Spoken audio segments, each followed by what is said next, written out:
Hoy vamos a hablar, les voy a pedir primero que abran sus Biblias en 1 Timoteo, capítulo 3. Vamos a ir terminando este capítulo. Y vamos a hablar sobre un tema especial. He titulado este mensaje La verdad revelada de Dios. La verdad revelada de Dios. Así que es de lo que hoy vamos a hablar. Hoy quiero hablarte de la verdad. Y vamos a responder... está andando. Vamos a responder algunas preguntas para que podamos profundizar más sobre este tema.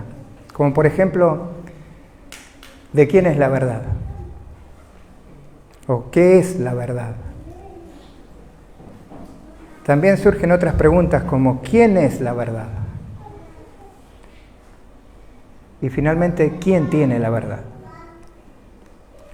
La Iglesia, desde que existe sobre esta tierra, es encargada de cumplir con una misión gloriosa, hermanos, que es sostener, defender y proclamar la verdad de Dios. Entonces aquí está la respuesta a nuestra primera pregunta, ¿no? ¿De quién es la verdad? La verdad, entonces, proviene de Dios. Esta verdad que hoy conocemos, que tenemos aquí en nuestras manos, es la revelación gloriosa del amor, de la gracia y de la justicia de Dios. Esto responde a la segunda pregunta que nos hacíamos recién, ¿no? ¿Qué es la verdad? Podemos decir que es la revelación gloriosa del amor, la gracia y la justicia de Dios, manifestada en una persona, en nuestro Señor Jesucristo. Y esto responde a la tercera pregunta que hacíamos recién. ¿Quién es la verdad? La verdad es Cristo. Yo soy el camino, la verdad y la vida, dijo el Señor. Y esta verdad le ha sido confiada, le ha sido dada a la Iglesia. Y esto responde a la última pregunta que nos hacíamos. ¿Quién tiene la verdad? La Iglesia tiene la verdad. La Iglesia conoce y vive en la verdad de Cristo. Esta verdad que la Iglesia hoy atesora hace un poco más de 2000 años, vino a este mundo en forma de hombre. Como nos dice Juan en el capítulo 1, verso 14. Y aquel verbo fue hecho carne y habitó entre nosotros. Y vimos su gloria, gloria como la del unigénito del Padre, lleno de gracia y de verdad. Esta verdad trajo luz al mundo, a un mundo de tinieblas, para salvar lo que estaba perdido. La verdad vino a poner también al descubierto las obras del diablo. Pero esta verdad, hermanos, que conocemos, que hoy tenemos en nuestras manos, es constantemente atacada y desacreditada por hombres pecadores, mentirosos, engañadores, ministros de Satanás, como lo nombra la palabra en 2 Corintios 11, del 13 al 15, lo vamos a leer, 2 Corintios 11, del 13 al 15.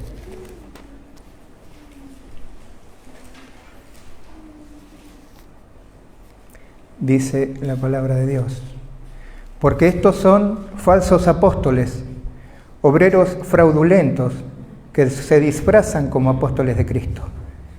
Y no es maravilla, porque el mismo Satanás se disfraza como ángel de luz.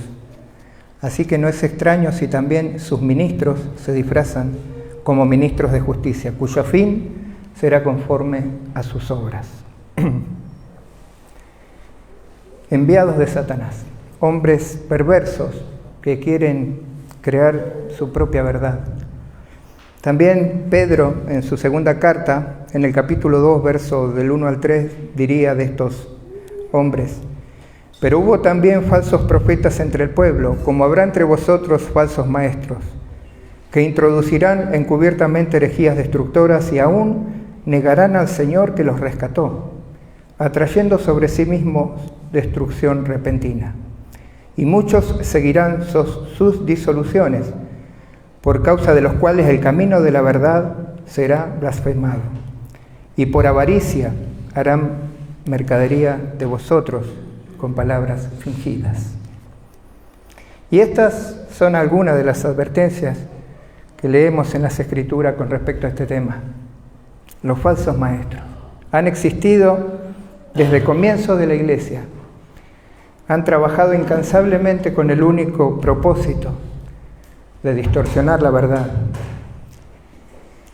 del Evangelio de nuestro Señor Jesucristo, con astucia, con mentiras disfrazadas de verdad, manipulación. Se han creado una iglesia, podríamos decir, a sus propios gustos y placeres. Y lo más terrible de todo es que lo hacen en el nombre de Dios.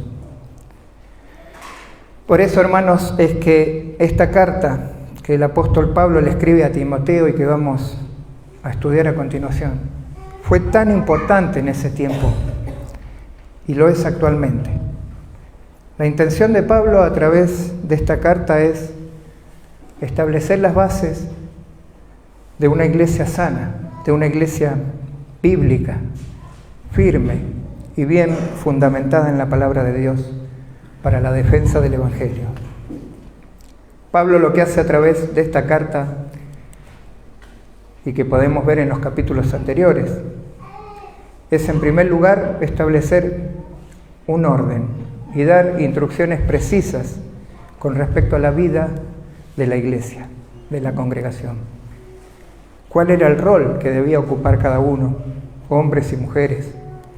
¿Cuál era el comportamiento que se esperaba de creyentes que conocen a Cristo, que viven en la piedad y que predican la verdad? Y Timoteo era el encargado de llevar a cabo esta tarea.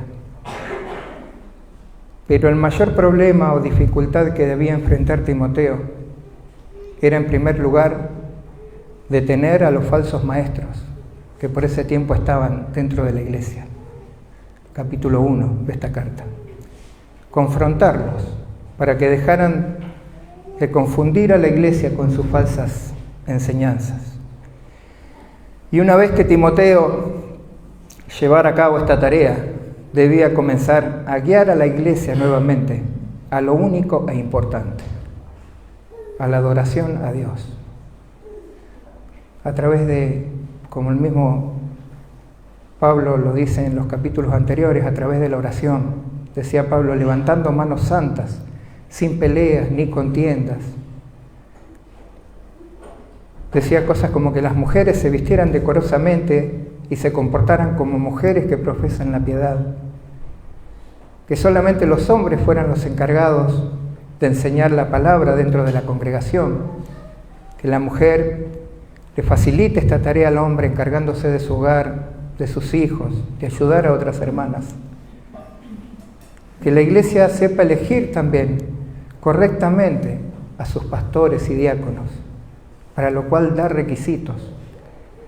Todas estas instrucciones que Pablo venía hablando, que escribió anteriormente, tenían como fin que la iglesia viviera ordenadamente. Y esto solamente iba a ser posible permaneciendo en la verdad de Dios. Así que vamos a leer lo que Pablo va a decir a continuación con respecto a esto. Primera de Timoteo, capítulo 3, versos del 14 al 16, terminando este capítulo. Dice Pablo, esto te escribo, aunque tengo la esperanza de ir pronto a verte, para que si tardo, sepa cómo debes conducirte en la casa de Dios, que es la iglesia del Dios viviente, columna y baluarte de la verdad. E indiscutiblemente grande es el misterio de la piedad.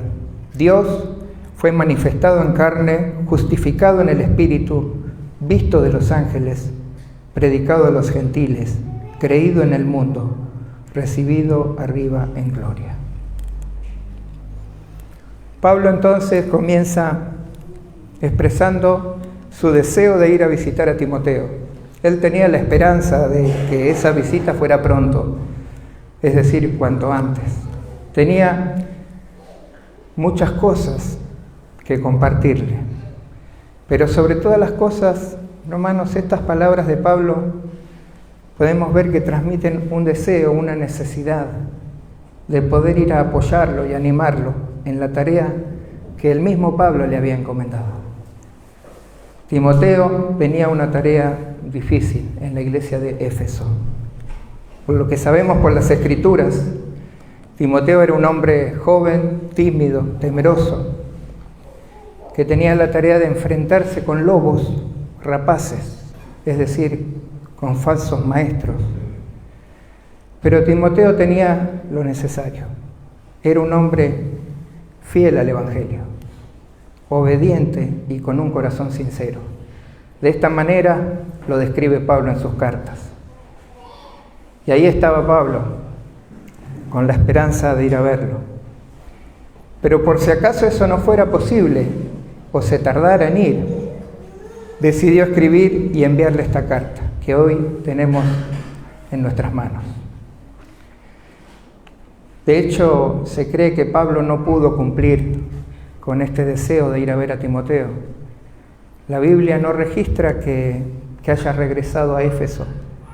Lo que sabemos por la carta de Tito es que Pablo, desde Macedonia, que es desde el lugar donde escribió esta carta, continuó su viaje a Nicópolis y a Creta. Y durante ese viaje es donde se dice que fue arrestado y llevado a Roma, donde escribió a Timoteo su última carta antes de morir. Así que es muy probable que como Pablo no pudo ir a ver a Timoteo a Éfeso, él pidiera desde Roma que Timoteo venga a verlo y le traiga el capote y unos libros y pergaminos que eran de él. Esto lo registra el mismo Pablo en su segunda carta a Timoteo. Pero bueno, volviendo al texto, a continuación el apóstol Pablo revela el propósito de esta carta, diciendo, para que si tardo, sepas cómo debes conducirte en la casa de Dios. Sepas cómo debes conducirte en la casa de Dios. Este era el propósito. También se traduce en cómo debe conducirse uno en la casa de Dios. Te voy a leer la traducción lenguaje actual, que lo aclara aún más. Dice, así sabrás cómo debemos comportarnos los que pertenecemos a la iglesia, que es la iglesia del Dios vivo. Todo lo que Pablo había dicho en los versos anteriores servía para que la iglesia supiera a partir de ahora cómo había que conducirse o cómo debían comportarse quienes formaban parte de la familia de Dios. Podemos entender entonces que la iglesia, por lo que leemos acá, no venía teniendo un comportamiento muy bueno, ¿no? Era un tanto desordenado en cuanto a la fe que profesaban.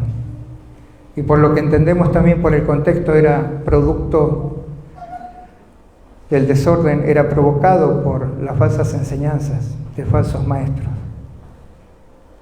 Pero sobre todo, hermanos, toda la iglesia se encontraba en esta situación por no estar firmes y bien fundamentados en la verdad. La iglesia, como decía anteriormente, estaba dejando de lado lo más importante, que era la adoración a Dios. Era necesario que dejaran de atender a esos falsos maestros y se centraran en las verdades de la fe. Y así comportarse dignamente como miembros de la familia de Dios.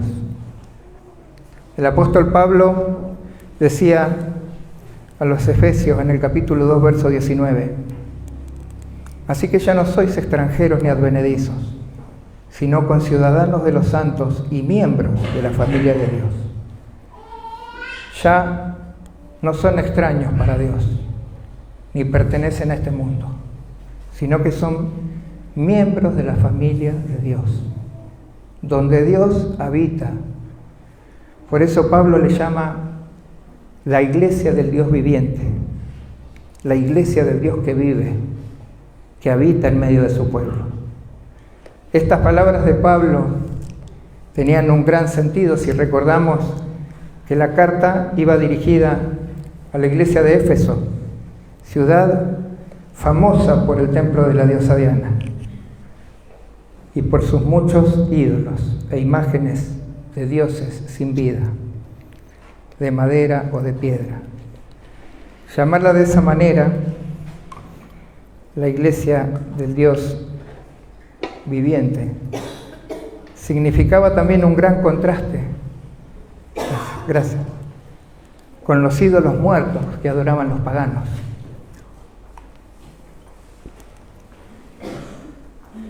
La iglesia le pertenece a Dios, que habita en medio de su pueblo. Por lo tanto, lo que Pablo quería que entendieran, que como miembros de la familia de Dios debían vivir conforme a la verdad.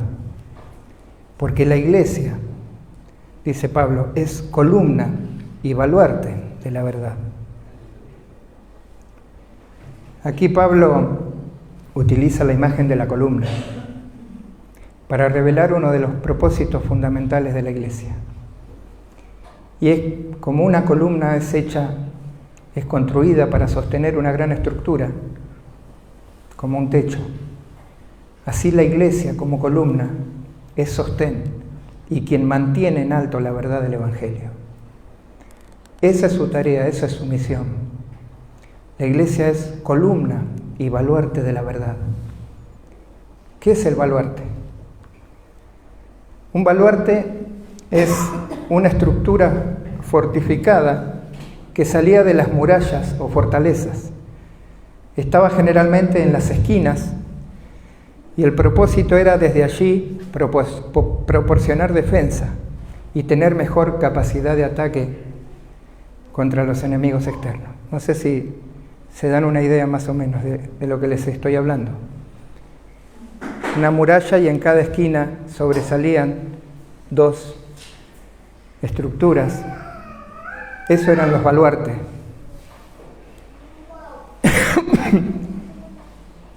Y entendiendo esto, hermanos, la iglesia no solo tiene la tarea de sostener la verdad en alto para que sea vista por el mundo, sino que también tiene que defenderla, firme e inquebrantablemente, la iglesia en defensa de la verdad del Evangelio. El apóstol Pablo le decía a los filipenses, capítulo 1, verso 16, he sido puesto para la defensa del Evangelio, para contender ardientemente contra los falsos maestros y profetas, contra las falsas enseñanzas, como decía Judas, capítulo 1, verso 3, amados hermanos en Cristo, hace tiempo que he querido escribirles acerca de la salvación que Dios nos ha dado. Ahora les escribo para pedirles que luchen y defiendan la enseñanza que Dios ha dado para siempre a su pueblo elegido. La verdad que defendemos, la verdad escrita que tenemos en nuestras manos, es la revelación divina, es el Evangelio, es la base de nuestra fe. Decía el pastor MacArthur en uno de sus comentarios, la verdad del Evangelio es el tesoro dado a los pecadores para su perdón y a los creyentes para su santificación y edificación. Es tremendamente importante, hermanos, estar firmes en la verdad para sostenerla y defenderla. Y yendo a la parte práctica, nos podríamos preguntar de qué manera, como creyentes, sostengo y defiendo la verdad del Evangelio. Y es importante, hermanos, estudiar y meditar en la palabra de Dios. Como decía Josué en el capítulo 1, verso 8, estudia constantemente este libro de instrucción, medita en él de día y de noche para asegurarte de obedecer todo lo que allí está escrito. Obedecer todo lo que allí está escrito. Esto es necesario para sostener y defender la verdad.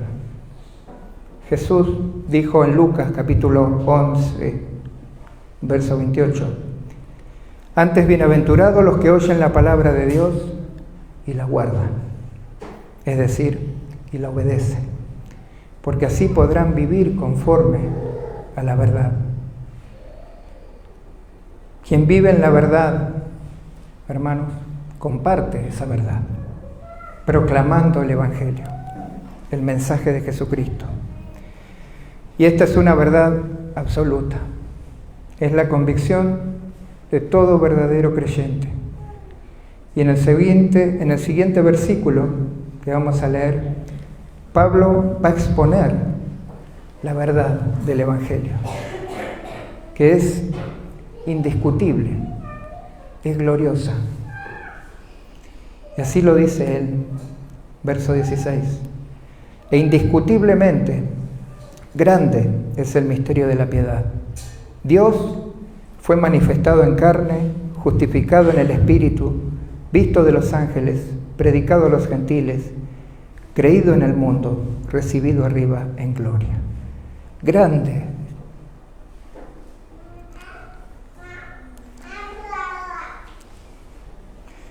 Grande es el misterio de la piedad, decía Pablo. Y es importante resaltar esta palabra, grande. En griego, mella, omega. Pablo comienza utilizando esta palabra porque lo que va a anunciar es algo tremendo, inmenso, glorioso, afirmando que no hay nada más maravilloso, no hay nada más asombroso que el misterio que se nos ha sido revelado. En un tiempo fue un misterio, estuvo oculto, escondido desde tiempos eternos, como lo dice Pablo en el libro de Colosenses, capítulo 1, versos 26 al 27. El misterio que había estado oculto desde los siglos y edades, pero que ahora, dice Pablo, ha sido manifestado a sus santos, es decir, a la iglesia, a quienes Dios quiso dar a conocer las riquezas de la gloria de este misterio entre los gentiles, que es Cristo en vosotros, la esperanza de gloria.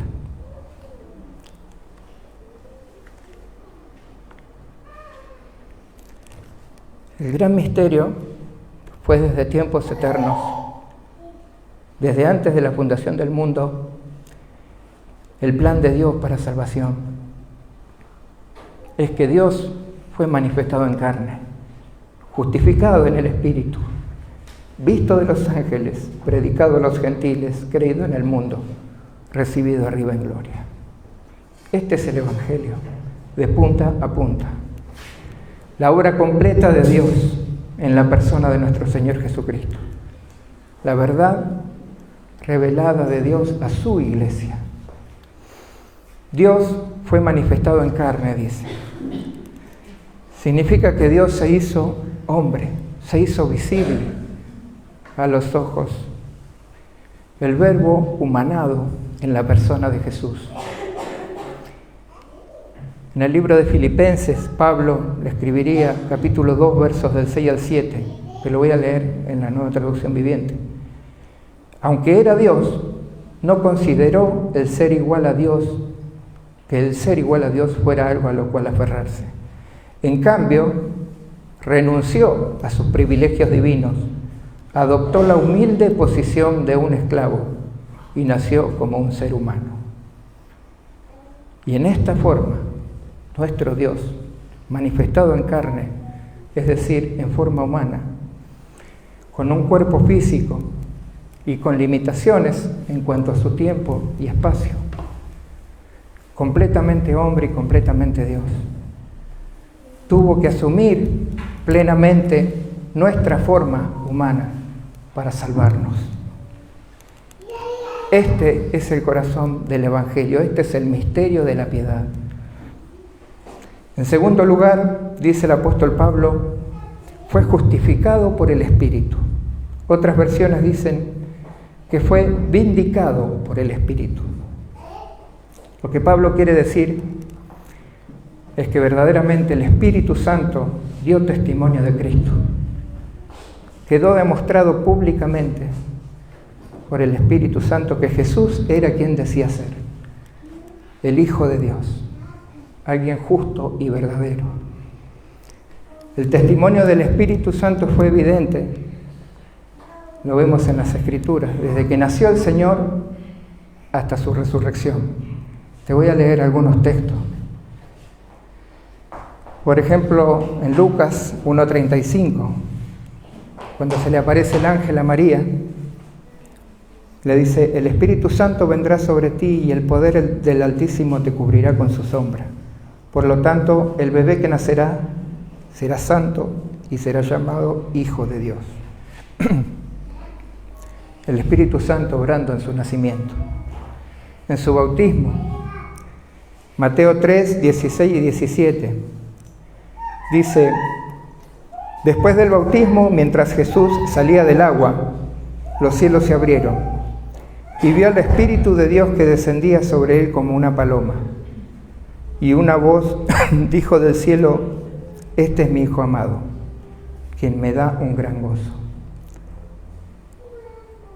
En su resurrección, el Espíritu Santo dio testimonio, según nos cuenta Pablo en el libro de Romanos, capítulo 1, verso 4, diciendo: y quedó demostrado que era el Hijo de Dios, cuando fue resucitado de los muertos, mediante el poder del Espíritu Santo. Y otra forma en que el Espíritu Santo da testimonio de nuestro Señor es en la predicación del Evangelio. En el libro de Juan, capítulo 15, verso 26 dice: pero cuando venga el Consolador, a quien yo os enviaré del Padre, el Espíritu de verdad, el cual procede del Padre, Él dará testimonio acerca de mí. El Espíritu Santo daba testimonio de la verdad. Aunque, como dice las Escrituras, que a los suyos vino y los suyos no lo recibieron, aunque fue acusado de blasfemo, fue rechazado, maltratado y crucificado, el Espíritu Santo dio testimonio de que Jesús era verdaderamente el Mesías, el Hijo de Dios, el enviado de Dios. En tercer lugar, Pablo también dice que Jesucristo fue visto de los ángeles. Ellos contemplaron, los ángeles, con asombro, todo el plan de Dios manifestado en Cristo. Lo observaron atentamente y lo sirvieron. Estuvieron también presentes en muchos momentos, como ser en su nacimiento, anunciándolo, a José en sueño, a María, como leíamos recién, a los pastores. Vamos a recordarlo en Lucas 2, 13 al 14, que dice: y repentinamente apareció con el ángel una multitud de las huestes celestiales que alababan a Dios y decían: gloria a Dios en las alturas y en la tierra paz, buena voluntad para con los hombres. Ahí estaban los ángeles. Estuvieron allí en el momento en que el Señor fue tentado en el desierto. Mateo 4:11, el diablo entonces le dejó y aquí vinieron ángeles y le servían.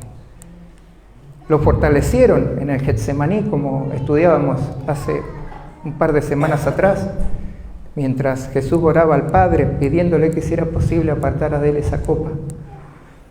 Lucas 22:43, y se le apareció un ángel del cielo para fortalecerlo.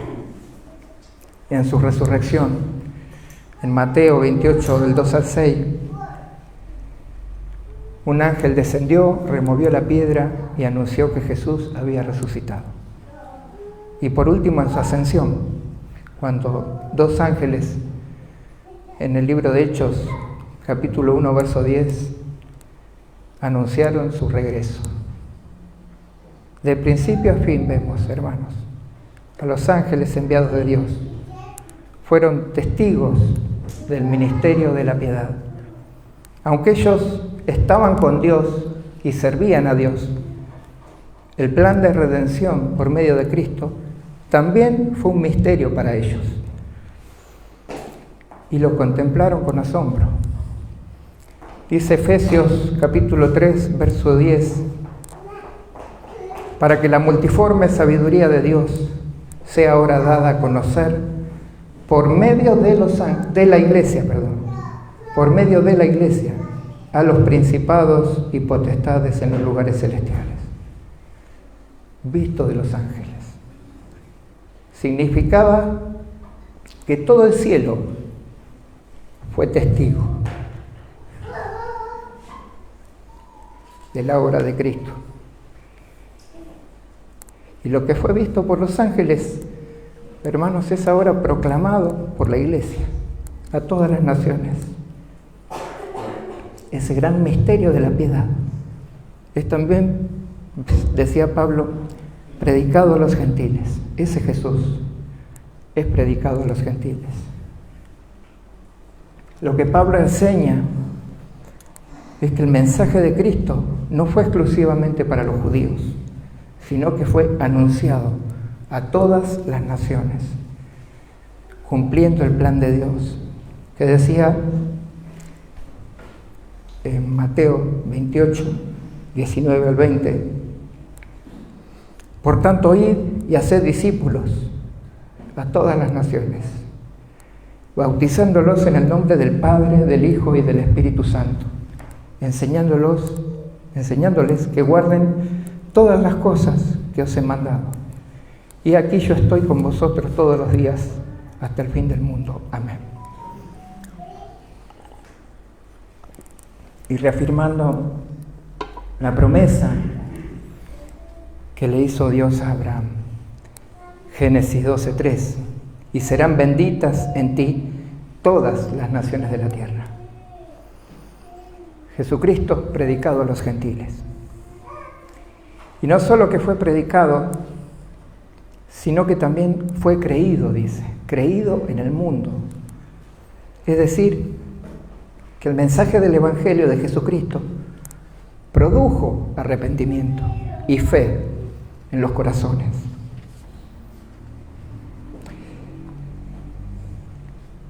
Personas de toda lengua, pueblo y nación creyeron en Cristo como el Hijo de Dios enviado para salvación. El plan de Dios, la obra de Cristo fue totalmente eficaz. En el Evangelio de Juan, capítulo 1, verso 12, dice: pero a todos los que creyeron en Él y los recibieron, les dio el derecho de ser hechos hijos de Dios. Les pido perdón, estoy muy sensibilizado con este mensaje desde que lo empecé a hacer. Y hoy que se los comparto, tengo un nudo en la garganta. En el libro de Hechos, capítulo 2, verso 41, dice: así que los que recibieron su palabra, es decir, todos los que creyeron en Él, fueron bautizados. Y se añadieron aquel día como 3.000 personas. Creído en el mundo. Hechos 13:48 dice: los gentiles, oyendo esto, se regocijaban y glorificaban la palabra del Señor, y creyeron todos los que estaban ordenados para vida eterna. Creído en el mundo. El Evangelio es proclamado y es creído. Es decir, tiene el poder de transformar vidas. Y por último, agrega Pablo que Jesús, después de haber cumplido con todo lo que el Padre le mandó, después de haber vencido a la muerte, fue recibido arriba en gloria.